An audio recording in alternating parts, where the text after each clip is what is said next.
Really quick, I don't know if this is the appropriate time to use a trigger warning, but I did want to use a trigger warning. If you have any type of issues with your weight or you are sensitive to people talking about things that involve weight or weight gain or food or dieting, do not watch this video.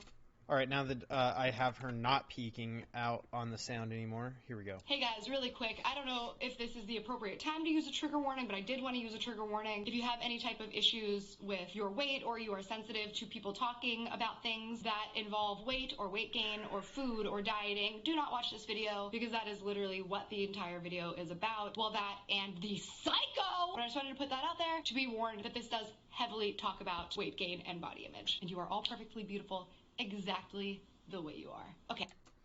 Weight gain is normal. Like your weight will fluctuate, and depending on how much body fat you have, it will fluctuate more or less. So that's why looking at a scale isn't really a good way of judging your own body and progress. If you get on the scale like once every month or every week or every 2 weeks, like the less often you use the scale to measure your progress, the better. And just visually checking your progress is actually much more productive because you won't see things like fat loss or weight loss as much as you will start to see yourself becoming more defined, more toned, or more vascular, which are all signs of you making physical progress with exercise and diet that your scale will simply miss because your weight will not change nearly as rapidly. Okay, I hope you like this video. Welcome back! I'm always a little cautious to do story times now because I feel like it was a trend and maybe that trend died. And I don't want to be that YouTuber that can't evolve and move on. But also, you guys are always commenting that this is what you want, so here you go. But if you do like story times and you want to see more of them, please leave this video a thumbs up so that I know. And if you are not subscribed, please make sure to subscribe and turn on my post notifications. Shit's at 5.1 million. Hey, look, if you see this video, you should click the subscribe and like buttons down below because I do not have 5 million. I don't even have 200. It would be fantastic if you would just click those buttons down below for me, because for me, it's going to make a huge difference for me knowing what kind of content you are interested in, what you enjoy seeing, and it result in us having a better selection of videos for us to watch together and react to. So go ahead and drop those down there. But now that I got that out of the way, let's get started. As a lot of you may know, the past 9 months of my life, I've been really focused and dedicated on getting my body to a place where I felt strong and confident. 9 months ago, I could have had a baby in that time, but I got a bicep. Side note for everybody that's been asking for the past 9 months, I will be posting my fitness and transformation videos soon. So make sure you do turn on my post notifications for that. I was waiting until I got abs, but shoot for the moon, land amongst the stars, Anyway. The thing is, abs are difficult to obtain because a lot of that is diet. You have to exercise a lot and you have to maintain a proper diet or else you will just retain belly fat. The thing is as well, you can't, I love this pause screen, we're leaving it there. The thing is, if you're following somebody who starts talking about doing a fitness journey and a body journey type of thing like this, you need to understand as the viewer that this is something that they may be like, hey, I'm starting this, and you may not see anything for it for a year or more. Very easily. Because the changes do not come in just a few months. It is a time investment in yourself that you have to maintain and be consistent about for a long time to truly see any lasting benefits or gains from, and you have to account for the fact that you have bad habits that have resulted in your body having the shape and conditioning that it does, and you have to break those habits, which in itself will take time, which is why to actually see progress in these types of things, you can expect a year, because you're going to go back and forth. Even if you try doing this on your own, and people creating content are also just people. So this pertains to them as well. But if you try to do something like this, you're going to struggle predominantly with breaking your own bad habits before you even start to make progress. So don't worry so much about seeing a physical change or a shift on a scale or in your body fat percentage or your BMI or whatever you're measuring. Just focus on the positives of, hey, today I just woke up and started exercising, and normally I'd have to talk myself into that for about 2 hours or so. That's progress because I'm breaking a habit.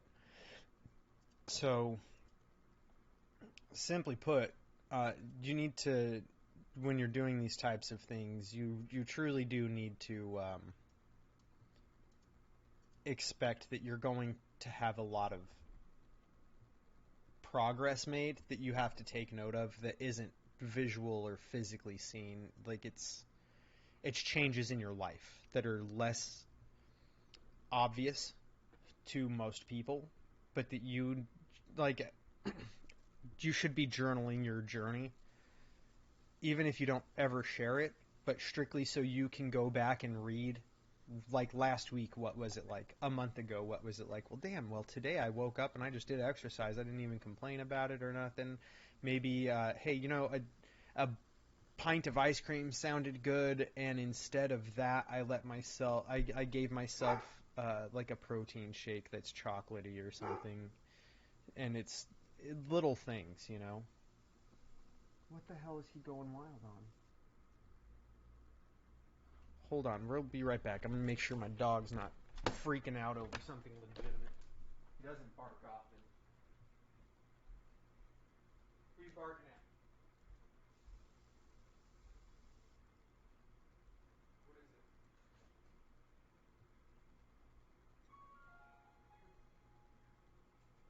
For real? That's nonsense, Ryu. Nonsense. You're actually barking at nothing and you never bark. What is this nonsense? Holy cow. Normally it's somebody like walking up on my house or something all wild, like, but my doorbell didn't tell me anybody was there, so I didn't see anything. I had to physically check, and it was nothing. Anyways, back into the video with just, like I was saying, just make sure to take note of the changes in your life that are breaking the habits.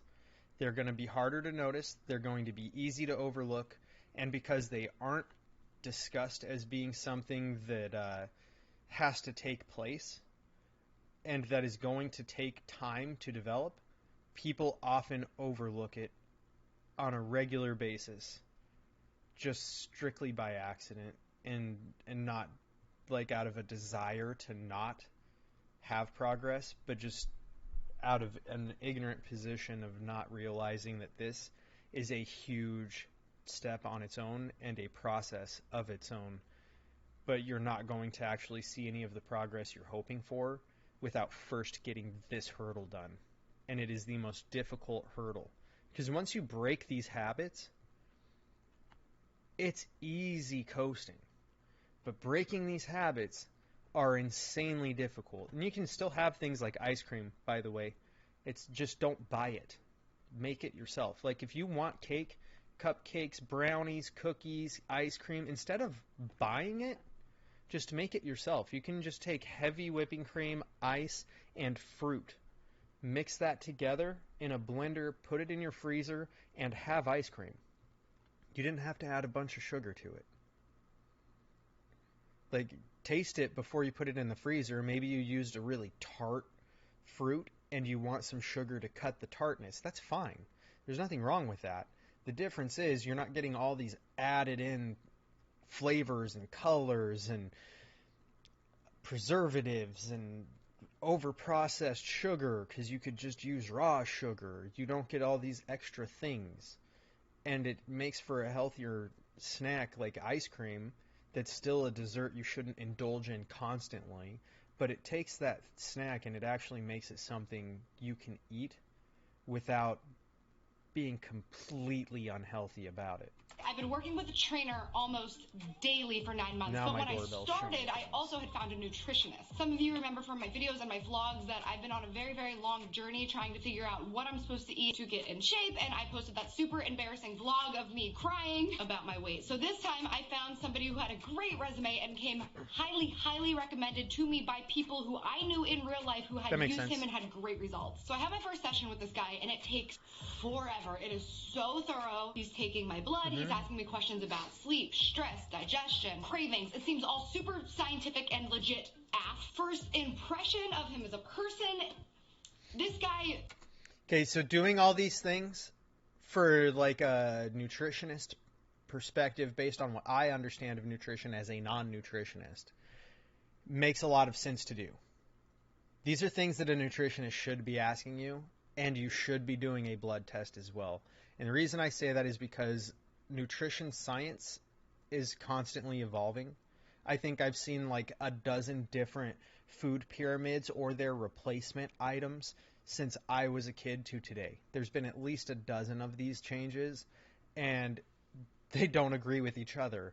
So there's that, but doing the blood test will actually help determine if there are things within your diet that are causing you to do, say, bloating, which is really just swelling because your body has an adverse reaction to these foods, and maybe you don't realize you have these reactions. You're just like, oh no, it tastes good, and I'm not having an allergic response. It's not stopping me from breathing or something. So you don't realize you're having these responses, but your body is going into defense mode, like it's trying to fight an invasive infection or bacteria or something of that nature. And so you end up with internal swelling because your body's trying to fight something and heal. So that's a natural bodily function, but doing things like a blood test can help determine what types of things you should be avoiding based on your biology. So I know that this is something that does take place with some nutritionists, and it makes a lot of sense to me that your nutritional needs would be different from my nutritional needs, would be different from my siblings' nutritional needs, right? So everybody is different. And for some people, say veganism works well, and for others, it leads to health issues, and a carnivore diet works well. Everybody is different, and it's a matter of what works best for you. And these things that she listed make sense for a nutritionist to do to try to figure out what is unique about your body and your biology that leads to whatever works best for you. So these things alone should not be a red flag. Thinks very highly of himself. Either that or he's very insecure, because right away he's name dropping celebrities who I've never heard of and saying things like, oh, it's a good. Anytime somebody starts name dropping celebrities and stuff, like, oh, I work with these people and these people and these people and these people, and they're trying to get your business, that's a red flag. That is a red flag. Like the V-Shred guy, oh, no, celebrities don't do this and they don't do that. And like they do whatever it is they're being told to do to fit the physique that the role is trying to get them to. They do whatever diet their nutritionist tells them to do, which maybe doesn't work until they get the correct nutritionist and find out what does work for them. So these are like red flags. They're trying to name drop to impress you so that you can be like, oh, I have the same nutritionist as Chris Pratt or Scarlett Johansson, right? Like they're trying to get you to feel like they are somehow more valid than somebody else, which is not going to showcase, here's what I know. Now, if they were to be like, yeah, I helped Chris Evans with his nutrition plan when he was preparing for the Captain America role before the first film. Like, that would be like, look, this is where I took him from and what the result was, right? Like, that's an actual comparative example of the work they do rather than just name dropping at random, because these people go through nutritionists because they're trying to achieve different things. Good thing that we started this now, because I'm working on this new show and I'm not going to have time soon because my schedule's getting crazy full. Not to mention the fact that this is strictly nutritionist, and you also need a trainer. Like, if you need a nutritionist to tell you what to eat, which if you have the money to spend on it, why not? You know, like especially if you get a nutritionist that knows what they're doing, why not? But also a trainer, because a personal trainer is going to help get you the physique results that you desire in a way that you just doing what you want to do and going to the gym is not going to do. And a good trainer is also going to motivate you to get in those last sets and those last reps that you physically and mentally do not want to push out at all. Like David Goggins, for instance, yelling, "Who's going to carry the boats? Who's going to carry the boats?" This isn't something he does for anybody else. This is what he does for himself. If you listen to him talk about it, like, he is yelling at himself because he is his own personal trainer. He motivates himself to put in those reps. He motivates himself to do that last set. He motivates himself to run beyond where he thinks he should stop and go past that mental limit that he's put on himself. That's what a trainer is for. Like, you don't have to be David Goggins and do this yourself. In fact, doing so is extremely difficult and very, very rare. But it does exist. Maybe you're capable of doing it on your own. If you are not capable of doing it on your own, I suggest finding somebody that's a trainer who will help you with that. And most trainers as well will help you out with figuring out nutritional needs, although they may not be a nutritionist, right? They will know certain things that you should probably avoid or try out, and to help guide you down that nutrition avenue as well. So I personally recommend people who are searching for physical body results start with a trainer, not a nutritionist. The appointment was also very, very stressful because we had scheduled 2 hours and I had to train right after my meeting. I gave myself an hour in between, and he went so far over his scheduled time that we didn't end until my training session started. So this was like 3 hours, and it was mostly filled with him talking about all of his accomplishments and asking me about my dating life. However, he was super friendly, super enthusiastic, and he really seemed to know what he was doing. And like I said, he came to me highly recommended by people that I actually knew, and he had a great resume, so I was all in. So this is the problem with people recommending things, is these people enjoy him, right? Which is fine. You know people who enjoy this guy and they're happy with him. Absolutely. Give that person a chance.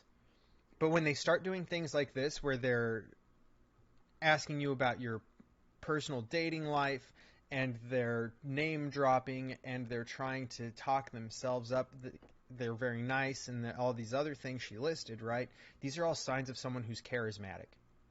People will recommend, like, contractors and construction workers, nutritionists and trainers and specialists in whatever area it may be, based on charisma rather than result.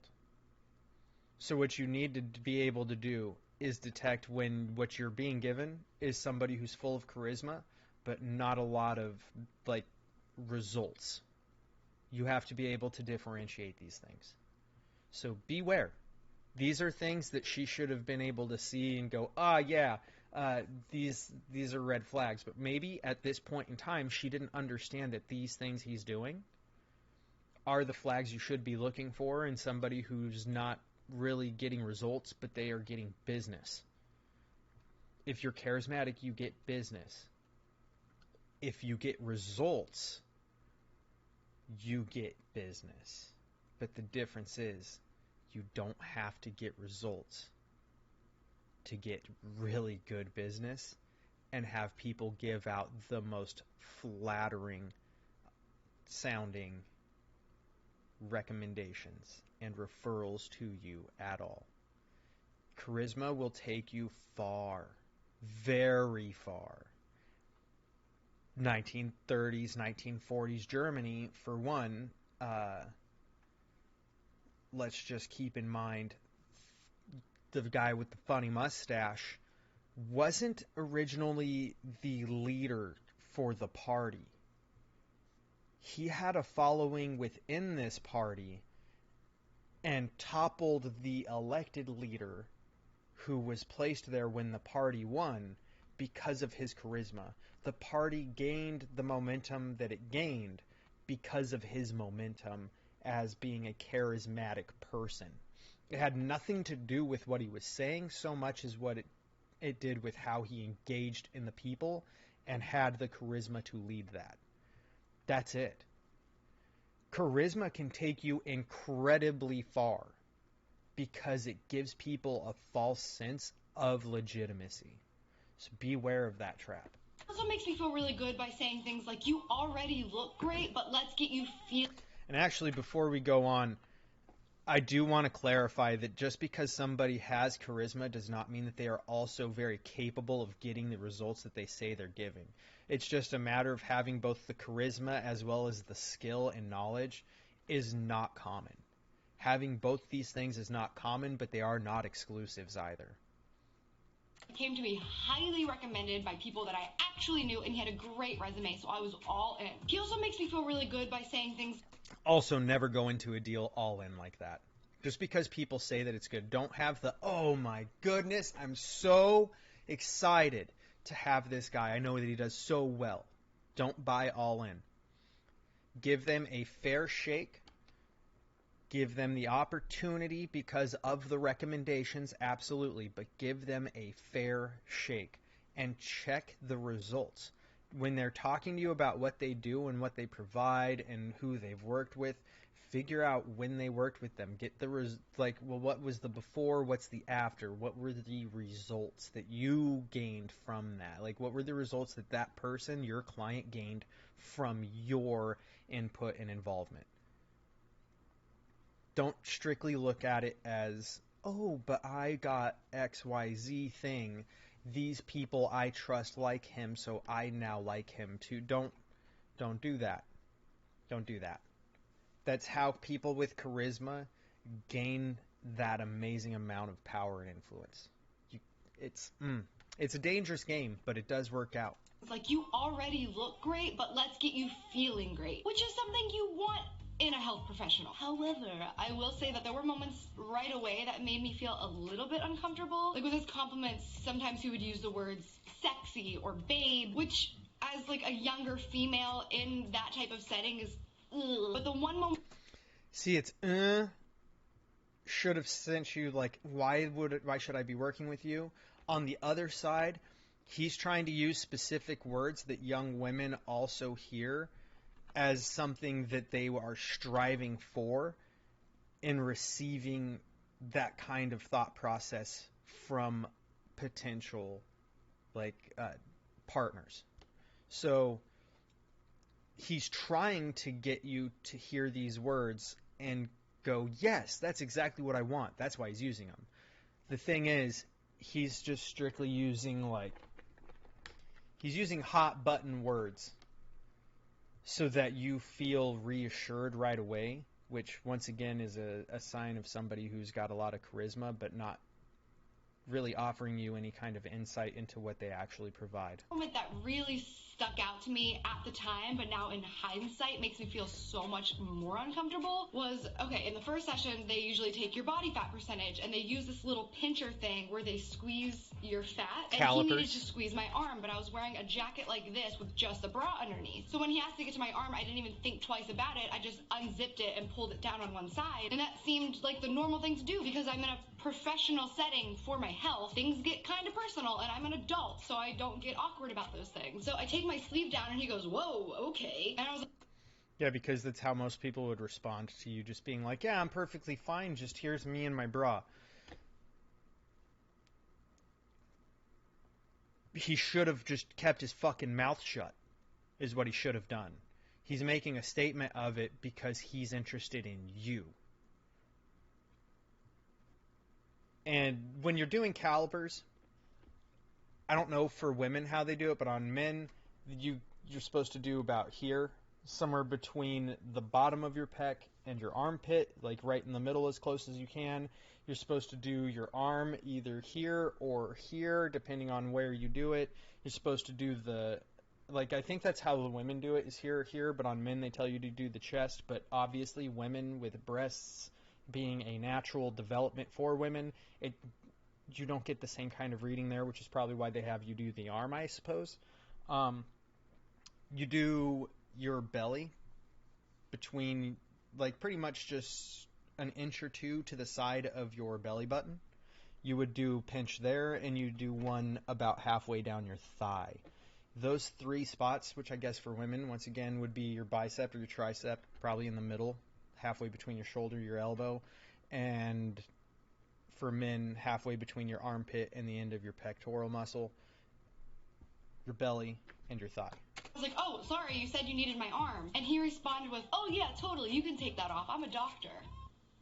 This isn't the story, by the way. This is just me giving you a background. So I wake up the next morning. Yeah, dude's and a I have creep. text from him. Here's the thing: is if you're working with somebody who's supposed to be professional and they give you creep vibes, move along. Just move along. Take your business elsewhere. You don't have to give creeps your business. You can just move along. It's perfectly fine. Him with my daily affirmation. I control the outcome. I'm excited. Today is the first day of my new lifestyle. Unfortunately, pretty much right away, I start feeling really hungry all the time. And that's weird because I was eating more calories than I have ever eaten by a lot. So this was a concern I kept bringing up, and I was like, hey man, I just ate like 40 minutes ago and I'm ravenous. What's up? And he would say something scientific like, oh, your blood sugar's low, eat some berries, or you're acidic, eat some rice. And I'd be like, no, dude, I'm hungry. I want to eat some French fries. Then I started gaining weight. My trainer noticed. So I noticed that I get hungry for things like when she went, I'm hungry, I want French fries. What this is for me typically is your body is craving the salt and it's craving starch. Okay, so it's starting to notice like what are the things that you're actually craving, because your brain is saying, give me French fries, but you could eat a fuck ton of French fries and not really feel full because of the way your brain interprets starch. So you're just going to keep eating, right? At the same time, if you're craving like candy, there's a candy you want, I'll eat a fruit, like a banana, some strawberries, some blackberries, an apple, some grapefruit, a mango, whatever it is. I'll just eat fruit because my body wants sugar. And your body knows how to digest sugars that it gets from fruit. So I'll just eat fruit. So, and then that craving goes away. The thing is, you have to, once again, it's about breaking habits. So your brain associates this craving to this junk food because it's what you've always turned to, and you have to figure out how to get your brain to associate that craving to something more healthy. However, has you eating way more calories, and then you're going to complain about weight gain. It's obviously going to be the result. It is. Like if he has you eating way more calories than you have been eating in the past, simple math, are you taking in more calories than you're burning up? So is your input bigger than your output? If the answer to that is yes, you will gain weight. Plain and simple. It's a simple math equation. Calories equal energy. That's the energy in the food that you consume that your body is taking and turning into energy. Now, whether those calories are empty or not is different. Did you go to McDonald's? Empty calories. Was it 2,000 calories? Yes. You will be hungry later because they are empty calories and your body craves the nutrients it needs. It just, your body telling you need certain nutrients gets mixed up in your cravings because you've always satiated those cravings with the wrong calories. So you have to train your brain to interpret the correct calories for the cravings so that you break these habits. It's not easy at all, and I don't know how to explain what you're going to figure out for what cravings mean what. I have done it through trial and error. So I am no expert. I just know that this has been the result for me that has worked and stuck the longest when I've done it, is finding these things, and I simply revert because of the fact that I just eat my feelings, which is another bad habit that you have to learn to break. as did I, because I'm very sensitive to these things, and I noticed if I gain a 1/12 of an ounce. So my trainer asked me what I was eating, and I told him that I was eating a cup of white rice a day. What's up, Risk? With my lunch, as per my nutritionist. So my trainer said, whoa, man, you should not be doing that. And to be honest, when I first met with my nutritionist, I was very surprised that he had me eating so much white rice and eating rice cakes and things like that, because I was always under the impression that simple carbs like that weren't great for weight loss. So my trainer tried to explain to me that eating white rice would not only make me gain weight, but it would also make me hungry and give me cravings because it spikes my insulin or something sciencey. Honestly, I don't know. This seems like a very useless, mundane fact, but I promise it is so important about the rice. So I'm gaining weight, which really sucks, because I'm trying to lose weight, and I'm getting really emotionally f***ed up because I'm working my ass off every day in the gym. I set a goal for myself. I'm hungry all the time, and I look worse than when I started. So I tell my nutritionist, hey, I'm getting bigger. And his response was that it was good that I was mushier because... So this is why I said you shouldn't be going to a nutritionist. You should be going to a trainer. A trainer is going to know how to get you the physique you want. A nutritionist is capable of telling you what kind of diet your body would work best under. It's not the same thing. If you want to lose weight, talk to a trainer.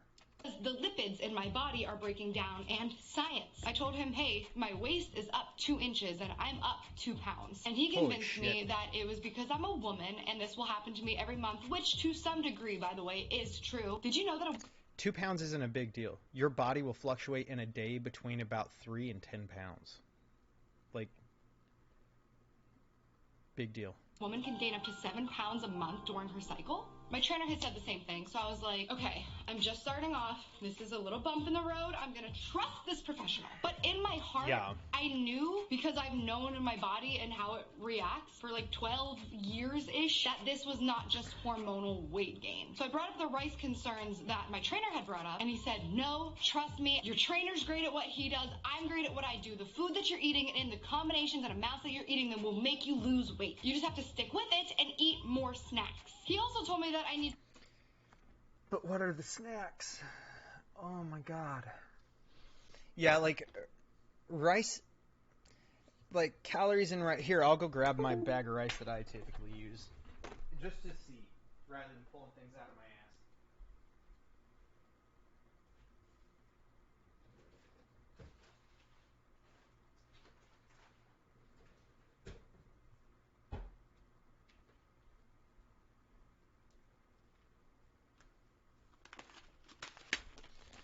Alright, so with the rice that I've been using, which is it's a jasmine rice, is a 1/4 cup serving is 160 calories. Now, typically, I'll have like half a cup of rice with whatever it is I'm eating when I do rice.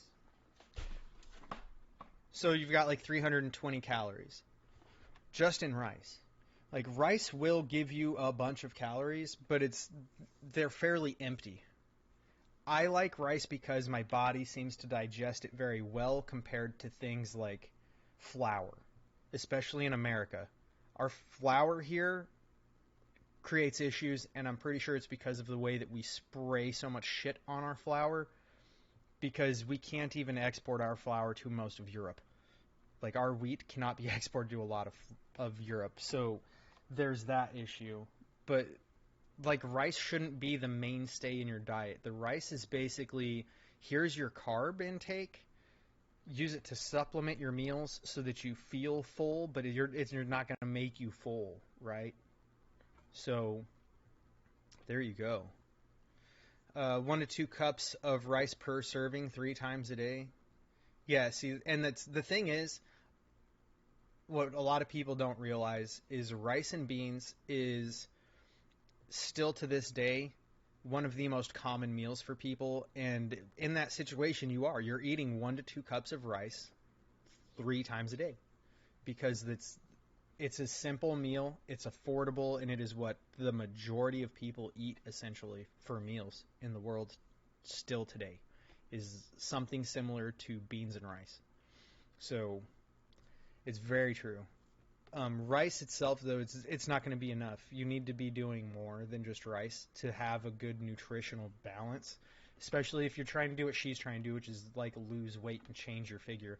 You have to be exercising a lot to see the changes. But like I said before, it can take you 6 months. You have to break your bad habits first, and then you will start to see the results physically.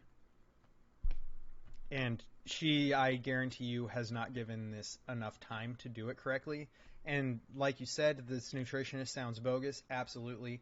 That's what you're going to get when you follow somebody that you just have faith in because people gave you recommendations. And yet everything that he's told you about how he does things is all a show of charisma and not a show of merit. So checking somebody's merit is very, very important.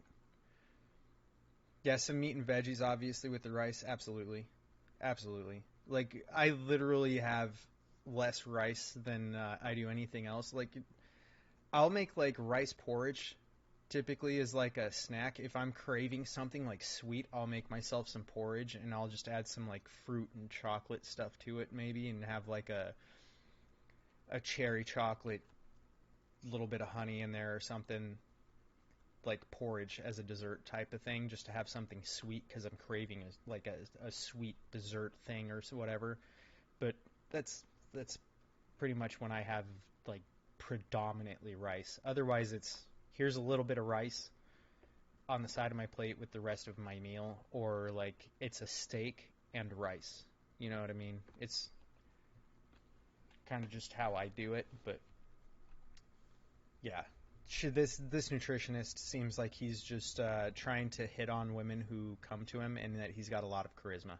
To work out less. At this time, I was weight training 5 days a week with cardio and then doing just cardio my other 2 days of the week. And he told me that I should not be working out more than 4 times a week because it'll make me gain weight and hold on to fat because science. So, to summarize, so far, I am gaining weight, and my nutritionist told me to eat more and exercise less. Eat more and exercise less. That's definitely how you lose weight and gain the figure you're looking for, trying to slim down and become a more toned person. Is you're going to increase your calorie intake, decrease your calorie output, and you're not going to gain weight. This nutritionist is an ass. Like, plain and simple, the nutritionist is an ass. You should be working out hard, but like if you take into account like the average caloric intake, like the amount of calories you will burn on a day on average per person, like nobody's metabolism is exactly identical to someone else's, right? So if you take into account the fact that this is an averages thing, you're still looking at 2,000 calories. Now you saying 1 to 2 cups of rice per serving 3 times a day, that's what, 320 for half a cup, so you're looking at 640 calories 3 times a day if it's only 1 cup of rice, right? So you're looking at almost 2,000 calories just in rice. Now, if you're exercising, if your job is physical labor, if you're something like that, you're going to make up that caloric difference, right? Which is fine. Some people need more calories because you burn more calories and you need it just to function. The thing is, if your exercise is only burning like 200-300 calories a day and you're eating 3,000 calories a day, you will gain weight. And it will not look flattering. Plain and simple. Like if you're in charge of your own calories and trying to do something like this, try to do like 1,500 calories a day, assuming that you're not like obese and you need to have more calories to sustain yourself in general. Then you should be aiming like 1,500 calories a day, because you trying to figure out your own calories, you are always going to do the math low. You're not going to account for the math high. So always try to shoot low. That way you have room for error on top of your exercise. Don't try to do exactly 2,000 calories. Try to eat less. And most like trainers and stuff will do the math and tell you exactly what you should eat, and they'll do the math up for like 1,700 to 1,800 calories. I tell you shoot for 1,500 because I know for myself, if I am just doing mental math to figure out my intake of calories, I end up being 200 to 300 calories below where I assumed I was. So aim low because you're going to hit high. You know what I mean? Exactly. You have to balance it out with your output. If you're trying to lose weight, you need to have less calories going in than going out, but you're also not going to see results quick. Like at all. You might see the results after a week. You might start seeing results, but it still isn't going to be consistent because you have to change all of your bad habits. How often are you in your diet cheating because you're turning to like a candy bar or something that you're used to eating that's not really healthy? How often are you having a soda and you don't think about the fact that soda is calories? How often are you having an alcoholic beverage and not taking into account the fact that not only is that also calories, but it's also a toxin that your body then has to fight, so you get internal swelling for your body trying to fight this toxin, and all that swelling is just liquid in your body, which weighs a lot. So these things all feed into your weight, which is why the scale isn't what you should be looking at. At this point, you may already be asking, Gab, you're gaining weight, you're unhappy, why are you continuing to work with this individual? And the truth is, I wanted to trust a professional. You guys have watched me struggle. You've seen me cry. I've tried everything there is to try. I should write a poetry book. Even though this all seemed kind of weird and backwards to me, I told myself, hey, you have been trying to figure this out on your own for 15 years. You don't know everything, and clearly what you think is right isn't working. Trust him. But this video isn't about my weight, friends. That wouldn't be a story time. The story's coming. So my trust in this person is dwindling very quickly. I keep telling him that I'm hungry nonstop, and he asks me what I eat, and I give him the... Yeah, but he's just telling you to eat fucking rice, which any legitimate nutritionist would be able to tell you is not the answer, because you're just going to have to eat more and eat more and eat more and eat more, because rice expands in your stomach, and then once it's out of your stomach has now expanded to accommodate the rice that expanded, and now your stomach is larger, therefore you now desire more food in order to feel full. But then that rice gets digested rather quickly and you feel hungry again. So, like, it's not going to work out very well if your goal is to lose weight, because you're still going to digest and take in the calories. It's not going to work well. Like, I understand wanting to trust a professional, but don't trust a professional who cannot show you things that give them merit in any area of life. It doesn't matter what it is. If it's stock trades, if it's construction, if it's a doctor, if it's a nutritionist, if it's a trainer. Just them simply having a job in the career field does not mean that they have merit value. Check the merit of their work. Not what people say. That's just going to build charisma, which can fool you quite easily. The same answer 12 times in a row. Literally, the conversation goes, I'm still hungry. I feel like what there's did a you eat sneeze for a at the end snack? of my Nut nose. butter and fruit. And it just What did you eat tickles. for lunch? Rice, chicken, and spinach. Interesting. What did you eat for a snack? Nut, butter, and fruit. That's so strange. Don't worry. Trust the process. Are you eating your nut butter and fruit?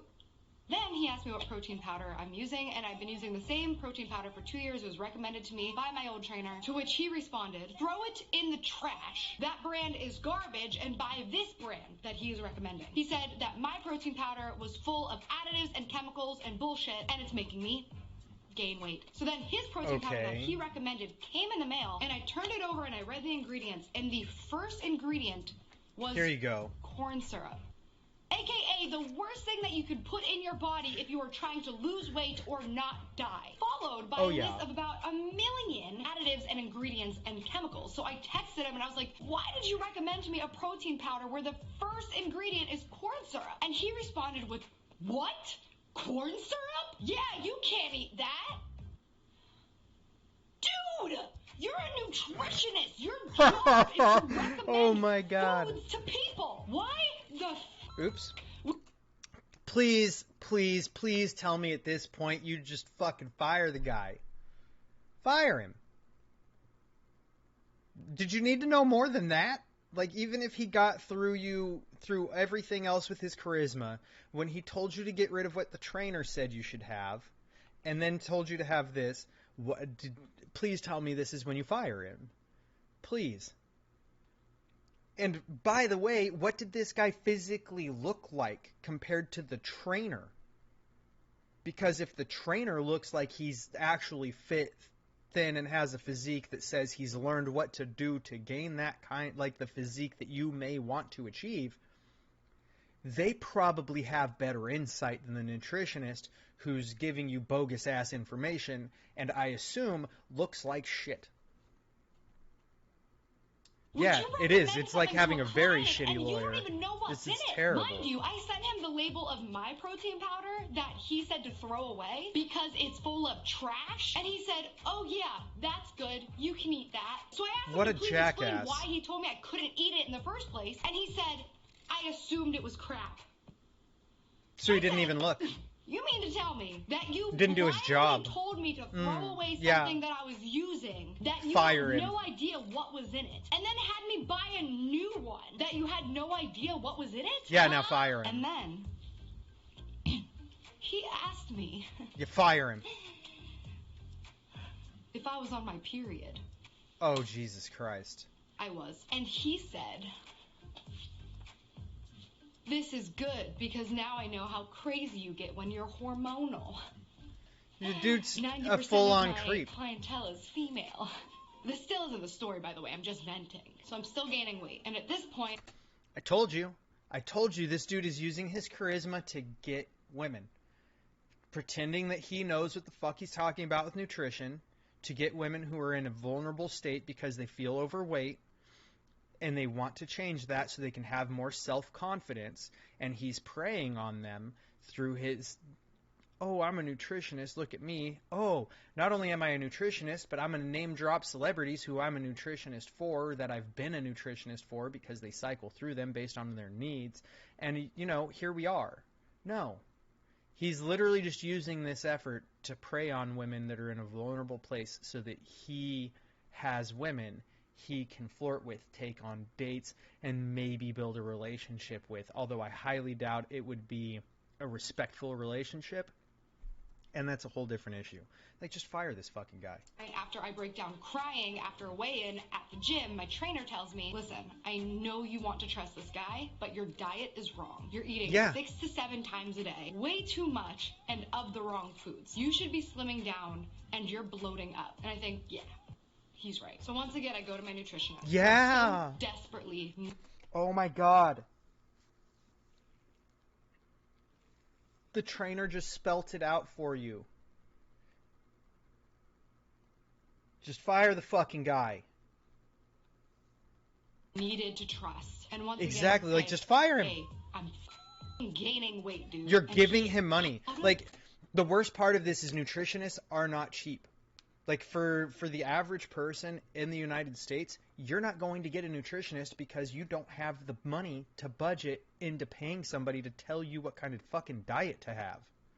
Which is why I said go with a trainer, because the trainer is actually going to give you benefit. They're going to tell you what exercises to do. They're going to keep you motivated during your workout. They're going to push you to do things that you wouldn't normally do. They're going to make sure you're doing the correct form so you don't hurt yourself. They're going to help you out with figuring out a diet. They're going to help you make sure that you're on goal and on track. Get a trainer. Get a trainer. And you can check the trainer as well, because a lot of trainers within their certifications to be a physical trainer also have to go through nutritionist certifications. It just depends on what you do, and anybody who's reputable will have all of their certifications and licenses posted for you to observe and go through if you so choose. Because it makes them credentialed, it makes them trustworthy, it gives them a level of merit value. The blue says, we need to cut the rice. It's too simple of a carb and stripped of all its nutrients. It's just sugar. And I was like, huh? For 3 weeks, yeah. I've been guzzling white rice against my own instinct and other Congratulations. professional opinions, was recommended a 5-pound tin of corn syrup and have gotten further from my goal. So I'm pleading with him. Why? Why? Why? If white rice is a simple carb and makes you gain weight, did you insist on me eating it for 3 weeks after I told you that I was getting bigger? And he said, because I wanted you to fix your intestinal issues first. That's more important than weight loss. Bitch, I came to you for weight loss.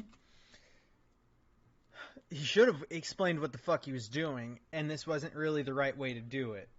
Doing like a restrictive diet does help with intestinal issues, which is way more useful than what she realizes, but he didn't explain it. Doing this with white rice is not the way to do it, especially if somebody wants to lose weight. You're going to be too hungry from eating rice. You can do like what Kevin Smith did, which is the potato diet.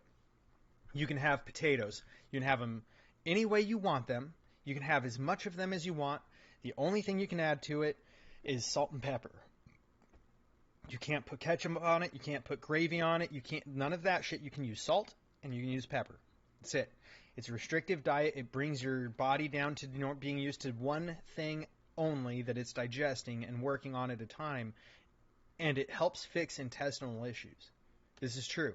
Intestinal issues will also prevent your body from digesting correctly. It's a digestive issue. And if you're not digesting things correctly, you're going to have more bloating. It's going to prevent you from reaching the goal she's trying to reach. He should have explained this, but he's a jackass, and he doesn't know what he's doing. And the potatoes is just one example. You can do this with like the carnivore diet. Just eat strictly nothing but meat. Just meat. And add nothing but salt to your meat, and you will get the same type of a result as you do from the potatoes. It's just a matter of what you prefer, what's more in your budget. But you could do either one. Do it for about a month or so, tops, and you will clear out whatever intestinal issue or whatever it is. Well, I won't say most, but a lot of the things that I have read say that you only need to do this for 2 weeks to do that, but I'm not a professional. These are just things that I have read, that a little bit of insight into the same thing.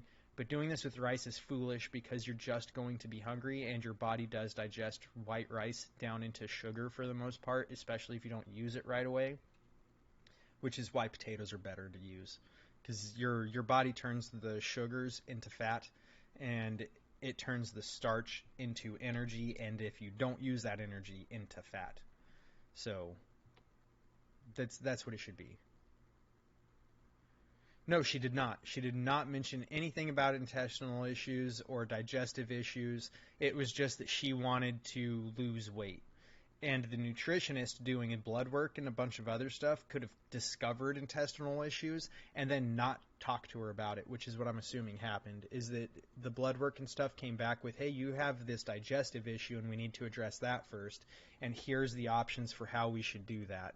Rice is one of them, but somebody trying to lose weight, why is that what you would do, right? And then you still have a very diverse and robust diet for her as well, which is not really going to help, but you're trying to just use the rice as something that's keeping it going, and just it will help clean it up after a while, but you're going to gain so much weight doing it that way. What?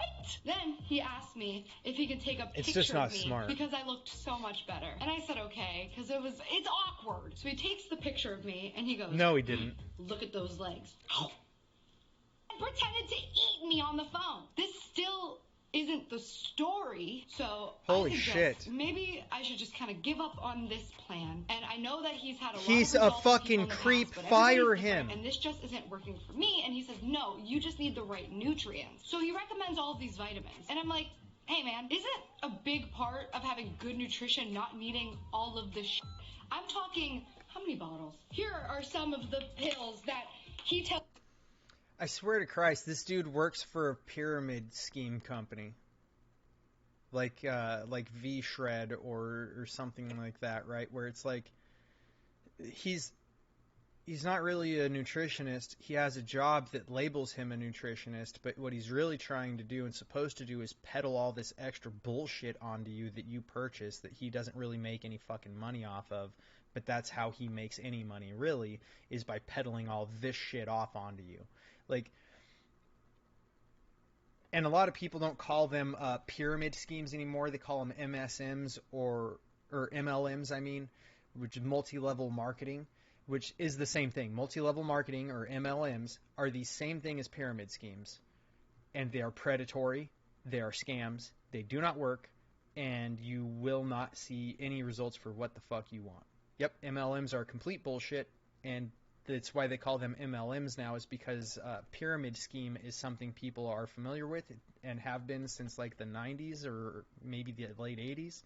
And so they had to relabel them as MLMs so that they could keep having the same kind of scam artist business.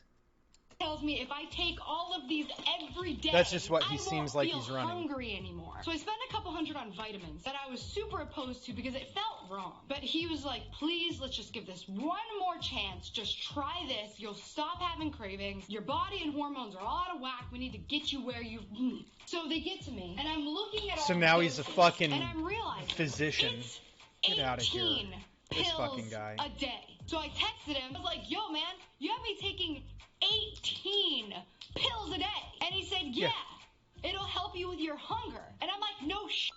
I'm swallowing 18 pills. That's a meal. Then I'm reading the back, and I'm realizing that a lot of them are repeats. Like, I have this woman's pack that you take every day that has D3 in it, but then he also made me get a bottle of D3. So I said, why did you make me buy the same thing twice? I'm just going to pee it out. Like, if your body doesn't need the vitamins you're putting in it, it doesn't use them. It's not... Pretty much, yeah. So the thing is, when I'm using supplements the way that I use supplements, when I'm like truly on track with like what I'm trying to do physically, I am taking probably 10 pills a day, but that's because the multivitamin is multiple pills. It's usually like the multivitamins I usually take are 2 to 4 pills a day. That way it's not just one pill your body has to figure out all the nutrients at once, and instead you split it up amongst like 2 to 3 meals. Then you've also got, like, I take extra vitamin C on top of that just because I'd rather have too much than too little, especially if you're exercising a lot, because you're tearing your muscles, so your body has to heal and recover, which means your body's trying to fight something regularly. So if you get like a common cold, it has more potential to just get past your immune system. So I take extra vitamin C just to make sure that I'm all right. I take black elderberry because once again it just helps provide nutrients to your body that help with your immune system. It's not a big deal. It's literally just a black elderberry put into like a powder substance in a capsule, but you can just eat elderberries, really. We don't have any here, so a supplement's fine. I take D3 because I just feel like we don't spend enough time in the sun. Even though I've been spending a lot more time in the sun here than I did in Colorado, I take a D3 as well, even with a multivitamin, just because I want to make sure I get good D3 with the correct types of things behind it to actually benefit. Like, you have to have calcium to digest vitamin D unless you're getting it from the sun. So I make sure that I take D3 when I have some sort of dairy that's got calcium in it for me to have, or when I'm eating like a steak, so that I just make sure that I take it with something that you're going to digest that vitamin better with, in case it slips through with the multivitamin, right? Like, but that's basically it. There's a couple things I take for like metabolism booster stuff that I don't know if it really works or not, but I take it anyways. But those are completely unnecessary unless you're just trying to do something like that, right? So if you're taking a multivitamin, you're fine. You really don't need a lot more.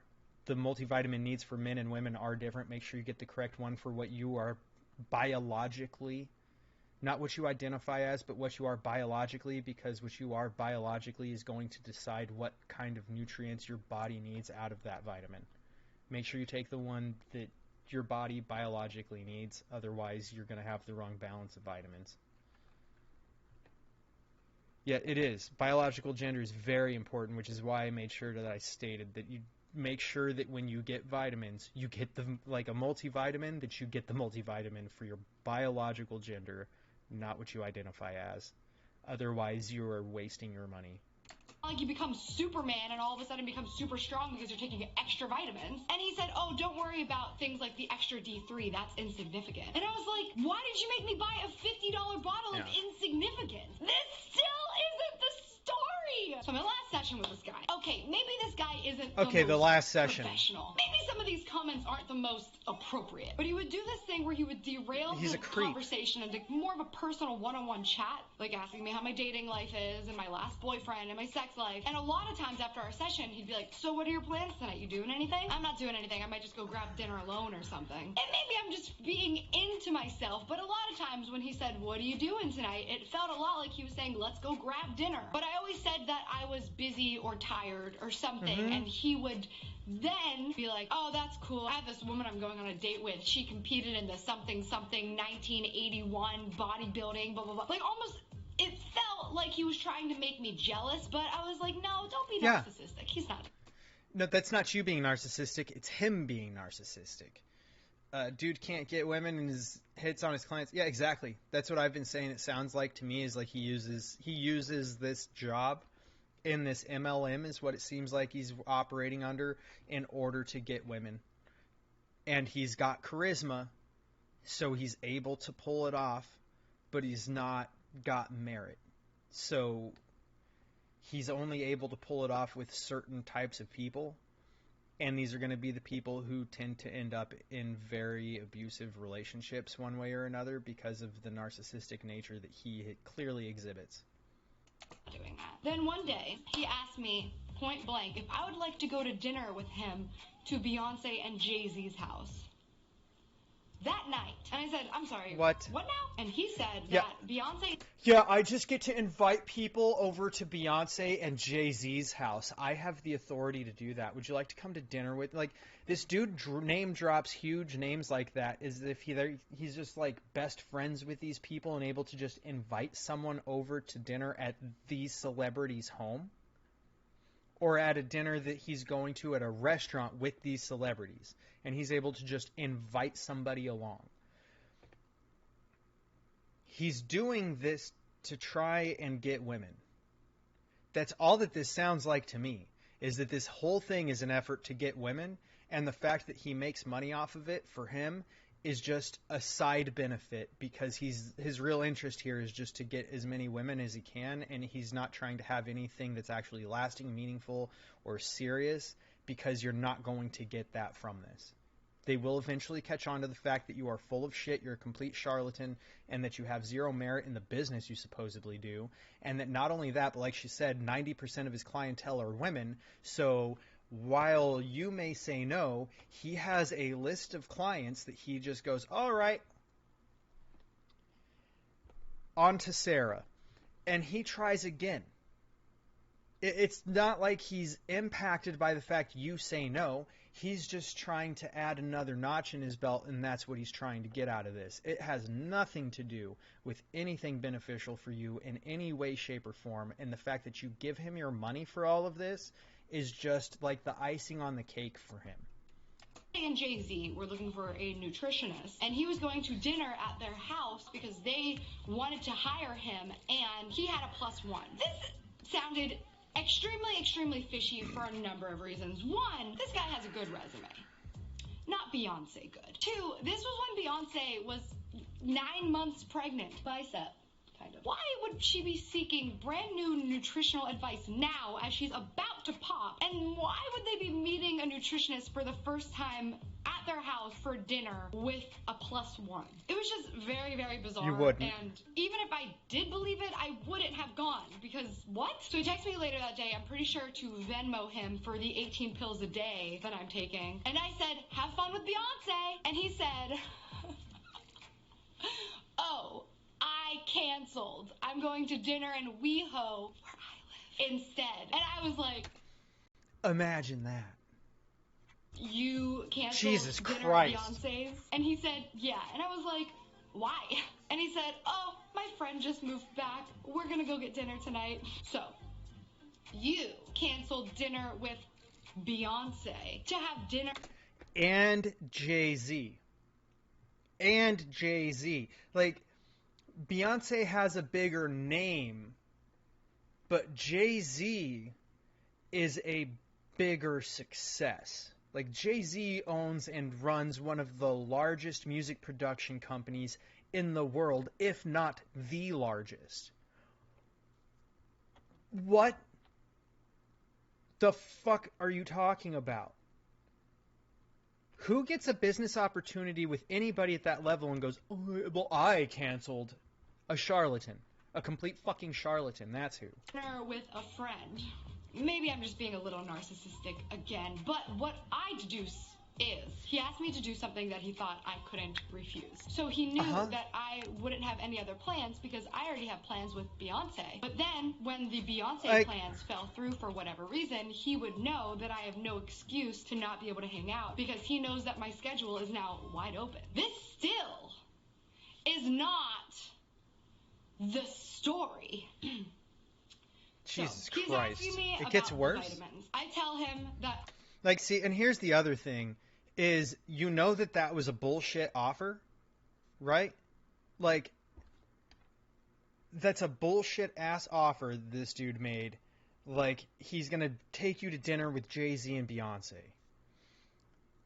What kind of danger were you gonna be in had you gone on this date with him, because he does view it as a date, and that appointment never actually existed? Now what's he doing? Where's he taking you? What's he doing when you get there?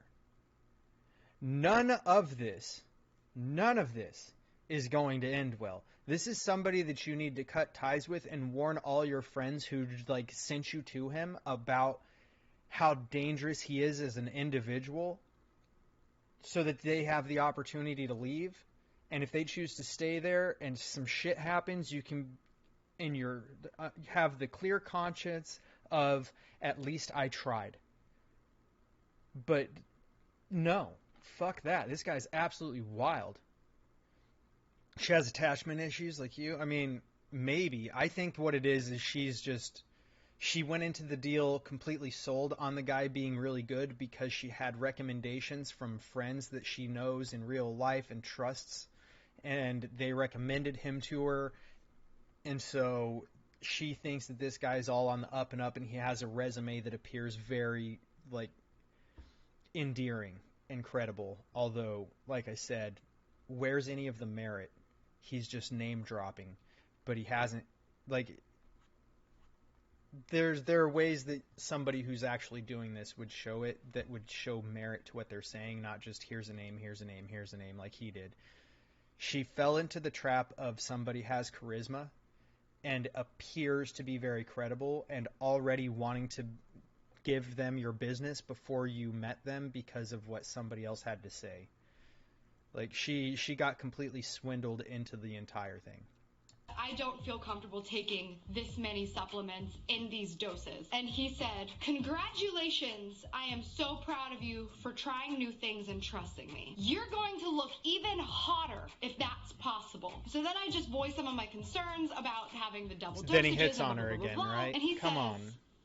how much does weed cost? I said, I don't smoke weed, so I don't know, and I don't know what that has to do with this. And he said, I was trying to make a point. Weed costs money and does nothing for the body. The supplements I recommended are extremely valuable in helping you with vitamin and mineral deficiencies and will stabilize your blood sugar and give you cellular energy so your body can operate efficiently and liberate body fat due to inflammation. They are also necessary for your liver and kidneys to function properly to remove toxins, as they are currency for the reactions that take place. Once you're at your goal, some of the supplements will not be necessary anymore. I never supplement blindly. I only give people what they need. I gave them to you with 0% markup, and I have a business to pay for. Supplements and prescription drugs are two very different things. One of the main reasons people hoard fat and become ill are vitamin and mineral deficiencies because the food in America is processed garbage. Gabby, I'm confident you will... So basically everything she went through really fast there is almost word for word what you get told by people who are in supplement and vitamin selling MLMs and pyramid scheme businesses. Almost word for word every time how that goes. Congratulations. Congratulations. They have this pre-canned thing of just actual facts and information that is true, and they try to relate it to how they do better, and it's a complete fucking lie. Yeah, exactly. She got played. Like I said, she was sold on a lie and then bought into it before she met the guy, and then his charisma carried him to this point. No. Just no. Nope. Now, and here's the thing is, like, I've gotten some of the stuff from similar companies. That's how I know. The thing is, I only ever try these things out when it's like, yeah, we'll give you this, this, and that, and we'll give you this offer and that offer, blah, blah, blah, and we also will give you a full refund if you're not happy after the first month. And I'll give it a whirl. And then I'll contact them and be like, I'm not interested in your shit. I want all my money back. Because every single time it's bullshit, and the main focus of the people that they're working, of these people that are working, is to get you to buy these supplements, to get you to buy their protein, to get you to buy nutrients you don't need on top of nutrients because you're already taking them in the first set of fucking nutrients. You don't need that shit. Like I said, I take extra vitamin C on top of my multivitamin, but there's reason for it, right? Like, I can tell you, like, this is why I would say you should take vitamin C as well as the multivitamin that already has vitamin C. I take the vitamin D3 on top of the multivitamin because it's just extra vitamin D3, and vitamin D3 is cheap. So I don't mind if I have too much, and it just gets peed out. I don't really mind. I would rather have too much D3 than too little D3, is what I decided during the whole COVID issue, because pretty much everybody who was in a critical condition, according to what we know from released medical studies, shows that almost everybody who was in a serious or critical condition with COVID was very low on vitamin D. So I decided I'll just spend the extra money and take extra vitamin D. Plain and simple. Like, I can at least tell you why I would recommend doubling down on nutrients you don't need to, but it's completely unnecessary. These people are trying to make money. Like he said, I'm trying to run a business here. Because if you're in a pyramid scheme or an MLM, you are your own business. You buy these supplements from the big main company, and then you have to peddle them off to the people who buy your shit. They can't get it directly from the source. They have to get it from you. A portion of what you make benefits the person who got you into the business. A portion of the money that people make that you get into the business goes to you, as well as the people who got you into the business, and it works its way up that way. And that's why the further down that list, that pyramid you go, the less profitable, the less successful it becomes for the people working, and the more money they charge for the exact same products. It doesn't work. These are terrible designs. They're meant to prey on people, and they need people like this guy who just have a lot of charisma in order to function. Continue to have success with this if you just trust the process. So I basically respond with, well, people don't smoke weed to get healthy, they smoke weed for leisure, okay? And then I respond with this really long text basically saying, hey, honestly, I don't trust this process anymore. I was guzzling rice for 3 weeks, and then you told me that I shouldn't be eating rice. You recommended a product to me that was full of cornstarch. I'm hungry all the time. I have anxiety. You have me eating 18 pills a day. And he just responds with, when are you coming in? And I said, and the anxiety could very easily be because of poor diet that he has let her down, by the way. I don't know. He says, I have no idea why it's not working for you. I've worked with thousands of people. I was addressing your intestinal issues first, which is far more important. And then he starts rapid fire texting me with bullet points, and people should not expect an 8-week miracle transformation when they've been struggling with weight their entire life. You have to heal from the inside out first. I understand vanity. We all want to look good, but I'm doing what's best for you. To an extent, this makes sense. However, a good nutritionist would be able to give you the correct diet for your physical goals that would also be working in conjunction with your trainer to get you the optimal diet for the training you're receiving for the results that you're trying to get. That is how a legitimate nutritionist would work. They would ask you who your trainer is and if they could contact them so that they could work together. That's not how he's functioning because he's not a legitimate nutritionist. Rapid texting sound like someone who's desperate? Yeah, because if he doesn't maintain business, he doesn't just lose money, he loses money on top of what you're already spending, and it impacts him very negatively in the way that pyramid schemes and MLMs work. It'll actually hurt him more because he's losing business than it benefits him to gain business. So it's a hard double-edged sword there when you're working with these people as somebody who's trying to get the work. And it's definitely a point of desperation, because who wants to lose like twice of what you're putting in because of the fact that you lose a customer? So you end up losing like the customer plus the investment, and you have to pay all that out basically. People who join MLMs trap themselves. I mean, to an extent, if you work with an MLM, you've trapped yourself for sure, but you can still get the fuck out of it. At least here in the U.S., you can still get the fuck out of it. It's just a matter of like calling it quits. But a lot of people, just as a human development function for most people, are risk averse, right? Which is an evolutionary trait to be risk averse so that we survive. It makes sense. But quitting your job is a big risk. And if you're making decent money, you're going to have a higher aversion to taking that risk and doing something else. So they trap themselves within that natural trap of just risk aversion for survival, and they don't recognize it. And it takes a lot of courage, really, to be able to just break out of these types of situations. As the customer, though, which is what Gabby's doing here, she's the customer within the MLM, it is super easy to get the fuck out of that situation. Just acknowledge the fact that they are trying to bleed you dry of all your money. And not only that, they would be happy to watch you go take out loans to give them more money that you don't have, just to see themselves prosper in some way. And it's insanity. It's better for you to just leave that toxic as fuck relationship. It is one of the worst business models ever, if not the worst business model ever. I could think of worse, actually, pretty easily. Now I just thought about it. Like, as soon as I said it, I was like, I don't know.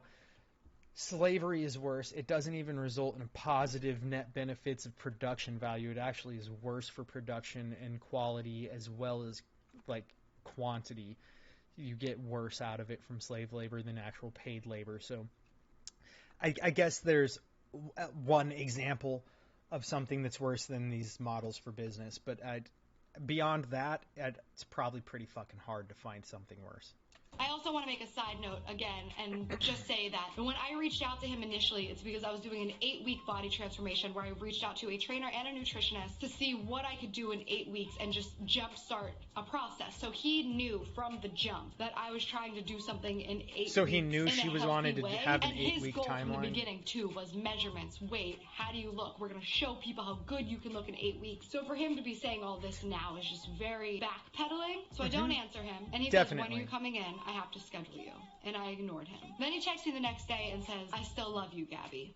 I don't respond. That's then creepy. He sends me a video of him on Skype with a girl, which I will not show to protect her privacy. And it's a girl just saying to him, for him, on Skype, how rice has made her lose so much weight and she never feels hungry and she's a big fan of the rice.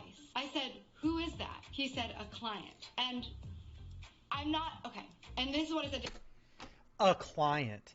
Like, this dude has a resume that's supposed to be really nice and padded with celebrities, but he just does some random ass that you don't know.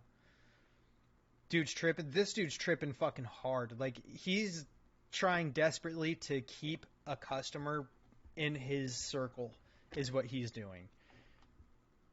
But these people who operate in MLMs and pyramid schemes are also very aware that when somebody is done, they're done.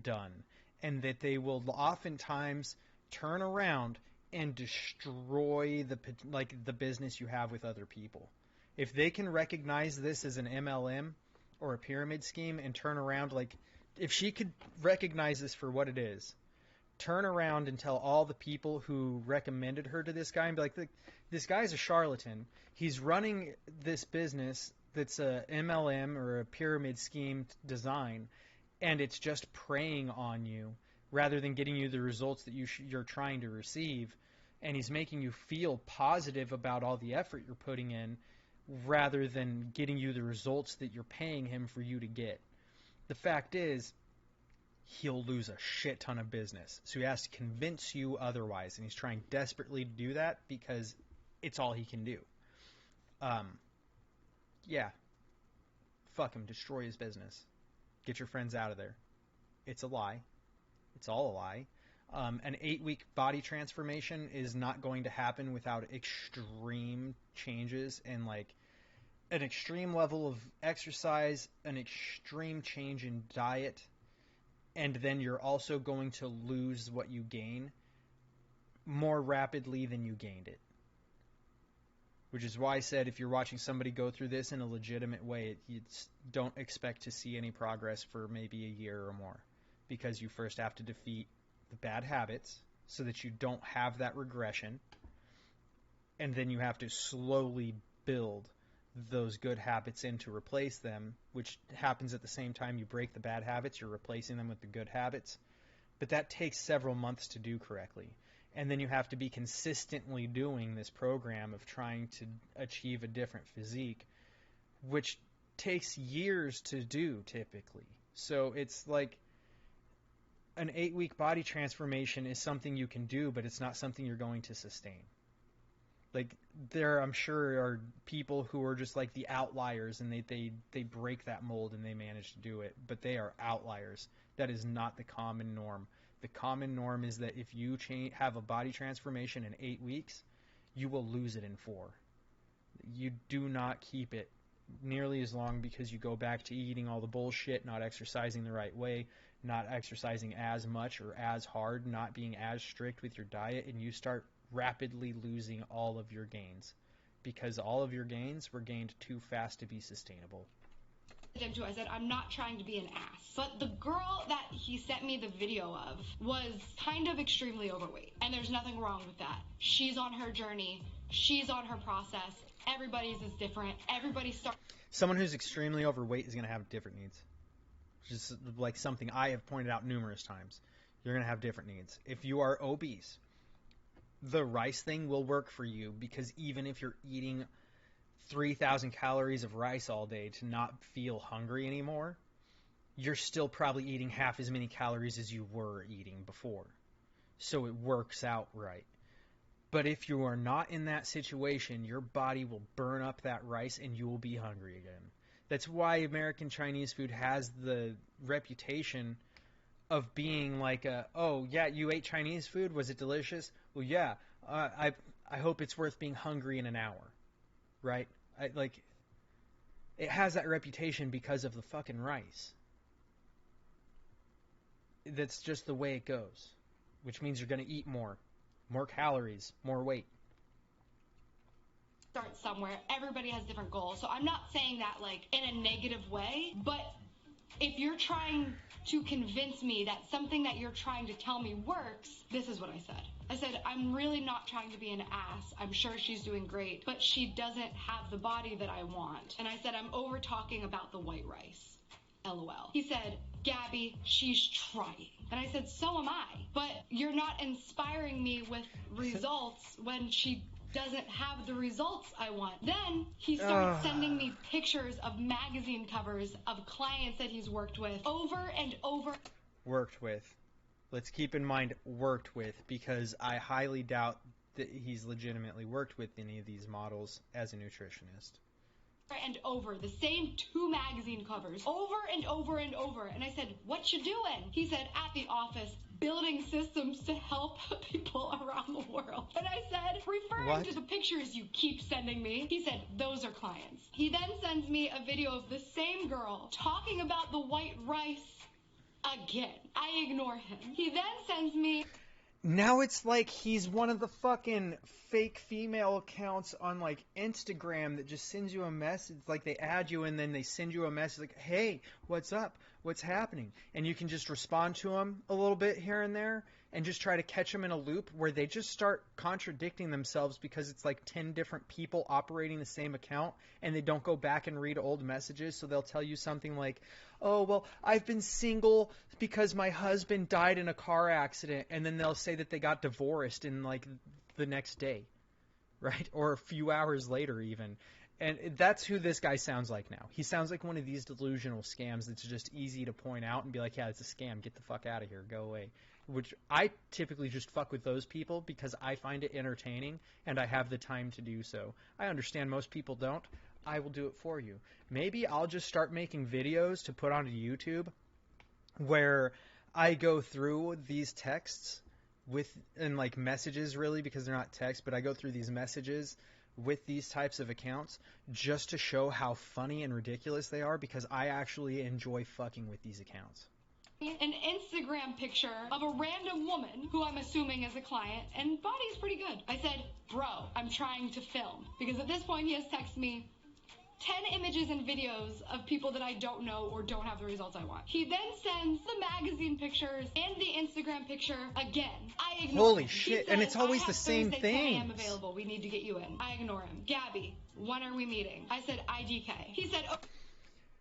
Stop fucking with him and ignoring him and tell his ass he's fired. Like, at this point, it's her fault. It really is. Like, when she started just ignoring him and being like, yeah, I don't trust him, just tell his ass he's fired. You could have just cut ties and be like, no, like, I want my money back. You're fired. I don't like this. It's not working. And I say that you can say that because that is the exact way that I phrase it to these people when I cut the ties with them and they're like running the same type of scams, right? I tell them in my email, like, no, I don't think this is going to work for me. I feel that you have a focus on trying to sell me shit instead of me actually achieving the results that I'm trying to achieve. So I would like to move on. And then when they come back and try to do what he did, which is send you a bunch of random bullshit and try to talk you into sticking around, what I end up doing at that point is telling them, no, you're not understanding. You are fired, and I am not at all interested in doing business with you because you're fired. After that, they might try one more time, and I will respond if they do so with, what part of you're fired do you not understand? Give me my refund. I always get my refund. They leave me alone, and they understand that we are done here. I have nothing more to discuss with you. You're fired. Give me back my fucking money. Like, at this point, this continuing is her fault because she has never once told him that he's fired. She's never told him that she's done. She's ignoring him. Ignoring people doesn't draw things to an end. It's a cliffhanger, okay? You need to draw things to a conclusion. And this is something that women do with relationships, too, where they'll just like, oh, well, I'm not talking to you. I won't respond. And then they'll start seeing other guys, and you don't know, right? And then you find out, oh, I guess she broke up with me because she stopped talking to me. Like, this shit right here is middle school childish bullshit, and I can't stand it. Just fucking tell his ass that it's done. For fuck's sake. Okay, what times do you have available? Friday at 12, Thursday at 12, Thursday at 10? Ignore him. Gabby, what's going on? Ignore him. Like, he's actually trying to get things moving forward in some way, and you don't want to just know. Fucking tell him. Is everything good? I'm trying to help you. What can I do better? I said, those days don't work. He said, what day can you do next week or Sunday? I don't answer. He says, are you quitting on me? I say, listen, I'm very busy at the moment, and I'm also feeling that maybe it's just not super working out, and wondering if it makes sense for both of us to continue. Oh my fucking God. Are you quitting on me? Just say yes. Just say yes. Just answer the fucking question and say yes. Now he's trying to reach this fucking business issue with a conclusion, and you're still not doing it. You're still not doing it. Don't beat around the bush. Just, like, fuck it, we're done. This is a business relationship. You're not my fucking friend. I don't know you. I don't owe you shit. And as far as this goes, and even if we were friends, as far as this goes as a business interaction, we're done here. End it. Holy fuck. Continue. He said, I really want to Like, help now you, it's and that's actually all I want just to do. I shouldn't irritating. argue with you. That's not what I'm trying to do. There is a lot of miscommunication in text. I want you to learn so you can have this gift of knowledge over your body for life. I've just been able to help everyone. We should see it through. I would never give up on anyone. What you're doing is super hard with your stress and schedule. I won't add to your stress. I legit do care about your well-being. How many weeks are left? Will you make time to talk tomorrow for 5 minutes? Let's see what I can do to serve you better. Don't answer. I know you're... Don't answer. Don't answer. Don't answer. That's not fucking ending anything for you. It's not getting you the results you want. You're still having to deal with this dude basically just harassing you at this point. End it. Fucking end it. You're busy, but don't leave me hanging. I say again, I just think that this isn't going to work out. I just think that this isn't going to work out. You're not dating him. This isn't a romantic relationship that you're like, look, I just don't think that this is going to work out with us. I think that we just aren't going to be growing together. We seem to be growing apart, and I just don't think this is going to work out. That's how you would break up with somebody. This is a business interaction. You are fired. Goodbye. I don't want your business anymore. I don't want your services anymore. I'm no longer interested in giving you my business. I want my refund. You're fired. Stop blowing him off and end the business relationship. Isn't the story. This is Holy the story. fuck. My trainer gives me a call. Gabby, are you still working with that nutritionist? I said no. And he said... I said no, but I never told the nutritionist no. So where she still says she hasn't gotten to the story 20 minutes later, but here's the thing. The story isn't going to come in until after she should have just told this dude that he was fired, but she never did it. Make sure you never do again.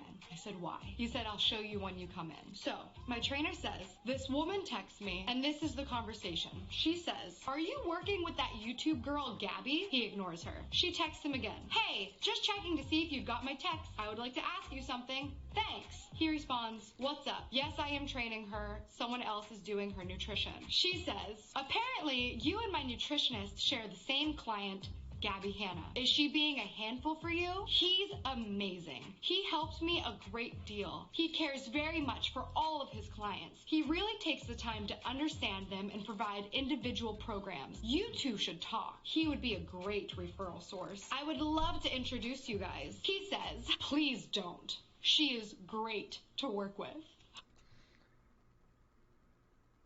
So the nutritionist basically reached out to this guy.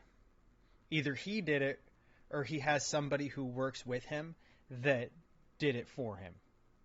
She responds, he is really good at what he does. I really think you should at least meet with him and listen to what he has to say. I'm sure Gabby is great, but he is too. I think that you would like him. At least hear him out. I've wanted to introduce you guys for a while, but I have been super busy. And I think if you would have met previously, things would be different. First of all, get this. I'm working with a nutritionist. He's doing a bad job, and I'm gaining weight. The second I stopped following his plan, I dropped inches and pounds. And still didn't tell him he was fired. You have to tell people they are fired when you fire them. For fuck's sake. And started looking amazing, and my confidence is skyrocketing, and he can't handle it. So he goes out of his way to contact somebody. Now,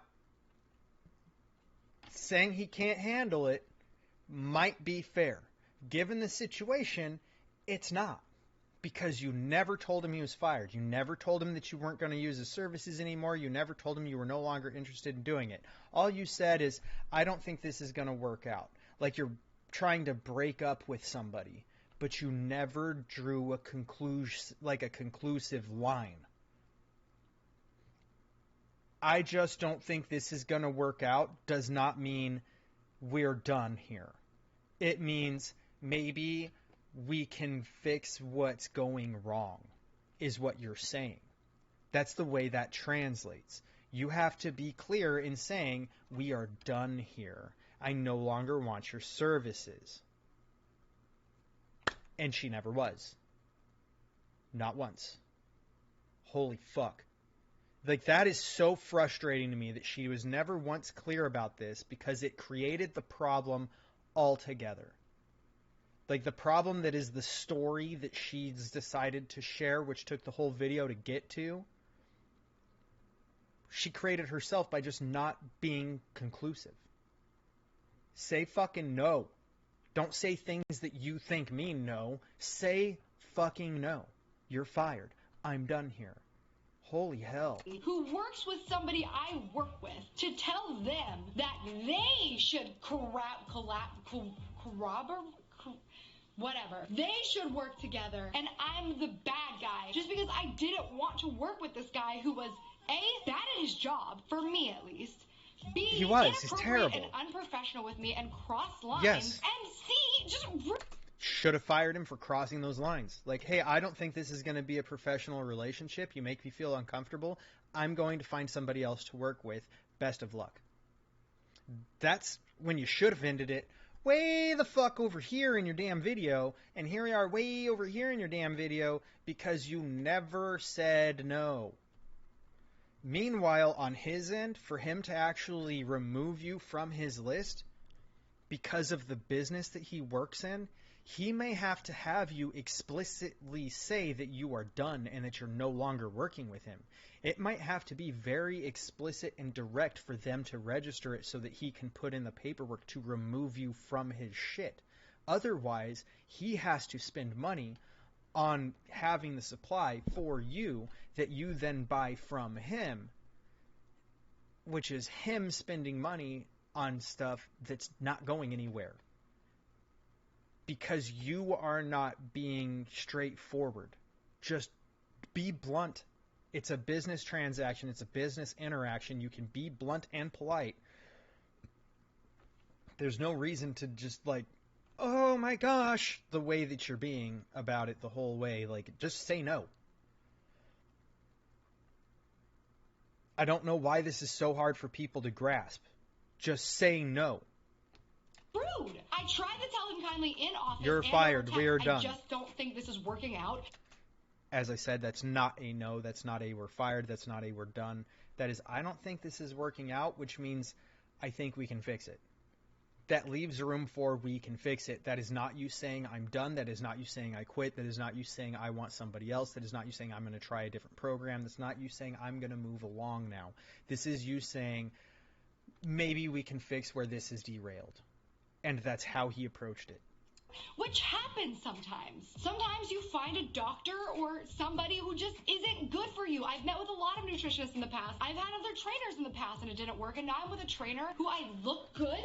I feel good. I mean, look at it. I look great. You just have to find what works for you. And he took it as a huge Stood up on a chair instead of moving the camera. I think he was really excited for the exposure because we were doing it as a collaboration and he couldn't handle losing it. But as a professional, a healthcare professional, to reach out to a well, now that we also know that you're doing this as a collaboration with you being a successful content creator, that means that he has added incentive to not let you go because your videos and content about working with him is going to expose him as somebody you should not do business with. So he's going to try harder to retain you, which means that it's more important than it already was for you to be very explicit and forward with your desire to not work together anymore. This whole bullshit could have been avoided by just saying, you're fired. Stranger who I've never met about Holy one of fuck. your clients who you have confidentiality with. You can't talk to people about your patients and your clients. It's not only unprofessional, it's illegal. And to try to ruin my relationship with... Is it illegal? If he's not disclosing medical records, is it illegal? Because I know nutritionists and trainers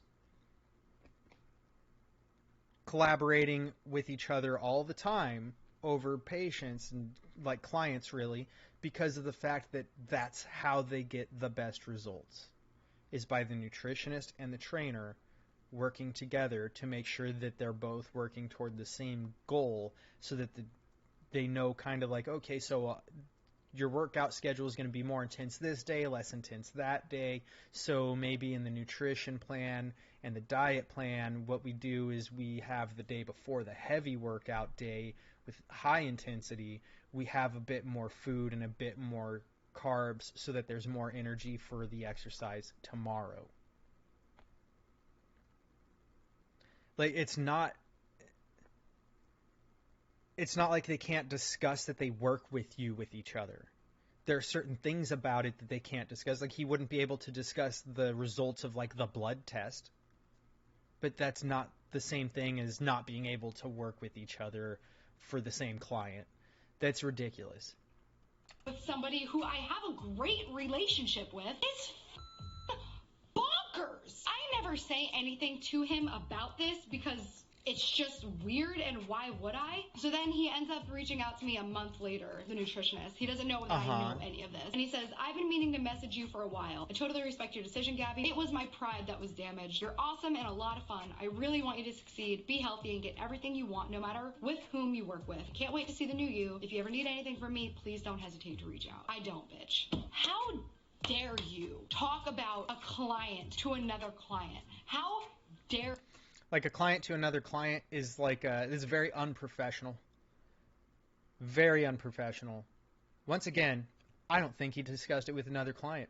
I think it's like an assistant in the office or just himself, and he's posing as a client.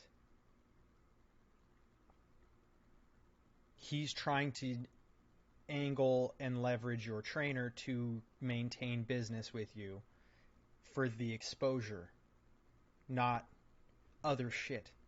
But you, once again, are not explicit in saying, we are done working together, this is not working out, you are fired, and you're instead talking in a way that leaves room for correcting course. If you speak to like somebody in this situation in a way that corrects course, especially if they ask you flat out, are you quitting on me? And you respond with, well, I just don't think this is working out. That is not you saying, yes, I'm quitting working with you. It's not the same thing at all. But in her head, it is the same thing, and it resulted in this clusterfuck of a problem that could have been avoided about 1,000 fucking times. You reach out to somebody that I'm working with and having great results with and try to convince them to not work with me. You're a asshole, dude. Are you on your period? I just want to know so I know how crazy you get. Anyway, this is just another example, and I have explored this in therapy. I make people crazy in ways that I don't even understand. Like, it's because of the fact that you're not being direct in the way you speak at all. You're talking around the things and wanting people to understand what you fucking mean without saying what you fucking mean. Say what you mean. Say it. Like, oh, but it might hurt their feelings. Oh, that's too mean. Oh, no, I can't do that. That type of shit creates this situation. It's not that you're being mean. It's that this isn't a normal social interaction. This is a business interaction. And if you're going to interact in a business interaction, you need to be direct. You can be polite about it and be like, look, I just don't think that your method works for me. I don't really trust it. I don't like the way that working with you is making me feel. And so I'm going to move along and work with somebody else. I'm going to find a different system that works better for me because I don't think that you're getting me any of the results that I'm looking for, and I was very clear with what I wanted. Therefore, I am no longer interested in working with you. I'm going to move along now. Best of luck with your endeavors. And you go your separate ways. You don't talk around it, you speak directly about it to them very bluntly. That way it cannot be misinterpreted. In this situation, this was a guy who has like somewhat celebrity clients. He's had great results with people that I know. They've all said that he was professional. But with me, he's making inappropriate comments. He's sending me pictures and 40 texts in a row and Skyping clients to take video for me and talking shit on me to other clients when I don't go back to him and then telling me that it hurts his pride. I don't know. I'm an anomaly. Anyway, this is this week's Showstopper of the Week. Make sure... I mean, well, yeah, of course it did all that. Like, he reacted that way. He's trying to use it to get in your pants, and it hurts his pride because he's able to successfully get into the pants of many people doing this and pulling this charade on people on a regular basis, and it works correctly. And then when he tries to work the same charade on you, it doesn't work. So it hurts his pride. He didn't get what he wanted, and at the end of the day, he's just a bit upset that he never got the reward of getting in your pants like he wanted to do in the first place. And at the end of the day, you still failed to at any point in time say, you're very unprofessional, you make me feel uncomfortable, I want to work with somebody else, so I think that this is done and I'm moving on. And then if he kept pressing it, just putting your fucking foot down, planting yourself on what you've already decided and saying, no, stop it, you are fired. End of story. I hope anybody who sees this, it can at least take that out of this, because that entire thing was just like, wow, this guy's kind of creepy. You should definitely leave. Seems to me that this guy is very much so using this for sexual advance and advantage, not for business advance and advantage, and damn sure not to help people have a healthy and nutritious diet or to achieve their physical goals. He's doing it in a different way with a different goal, and you should get the fuck out of there. That was very much so what was going on from the beginning of this. I understand if you just don't interpret it that way, you go into it the way she did, you want to see the best of it.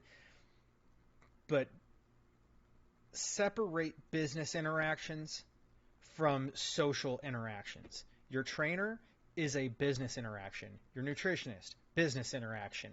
The person at the bank, business. Your boss, business. Your manager, business. Your employees, your staff, business. Now, if you throw a barbecue and these people come over, that's a social engagement. You can interact with them there socially. Separate where you interact with people socially and in a business professional way, and separate how you interact with people in those environments. It'll help you avoid this shit with a high amount of ease. Holy fuck.